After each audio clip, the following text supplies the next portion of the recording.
Quruvchi akalarga ham gap bo'lishi mumkin emas. Hozirgi kunda 1.9 sotiqga qanaqa planovka qilaman deb kuzatib turgan akalarga shu xonadonimiz 1.9 sotiqga tushgan. Kelgan manzilimiz Yangi Hayotga kelganmiz, Qirariq mahalla bo'ladi, betonkadan 1.4 kilometr ichkari kirganda shu xonadonimiz sotuvga chiqib qoldi.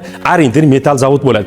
Startoviy narxini boshida aytaman, $105,000 evaziga shu patkulch xonadonimizni sotib olsangiz bo'ladi. Planovka bilan sizni tushuntirishni boshlayman. Kirdingiz, bitta mashina qo'yishga joy, o'ziga yarashib turgan zelyoniy zonasi, yo tarafga bitta letniy oshxona qilish imkoniyatiga egasiz. Kirib borar ekanmiz, xonadon chap tarafiga qaraydigan bo'lsa, kattagina yorqin ranglarda remont qilingan zalga ko'zingiz tushadi. Uni yonida ota-onalar yotoqxonasi, uni yonida bitta chiroylikgina oshxonaga ko'zingiz tushyapti. Pastimizda bitta общий sanuzulimiz bor. Ikkinchi qavatga sizlar bilan ko'tarilsak, bitta общий sanuzulimiz bor. Bitta ota-onalar yotoqxonasi o'zini sanuzuli bilan birga yana 3 ta xonani ko'rishingiz mumkin.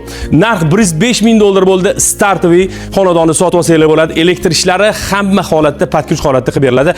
Endi ma'lumotni aytadigan bo'lsam, okangiz yoki ukangiz bilan bitta joyda yashash imkoniyatini beradigan joyga kelganmiz. Yonimizda yana bitta 1.9 sotiqlik xuddi shunaqa planovkali xonadonimiz bor. Uni ham narxi startoviy $105,000 baholaymiz. Past tarafimizda bir qavatli xonadon qurib qo'yilgan 4 ta xona, 2 ta sanuzul. Sotig'i keladigan bo'lsa 2,5 sotig'i bo'ladi. Uni narxini startoviy 89,000 qo'ydik.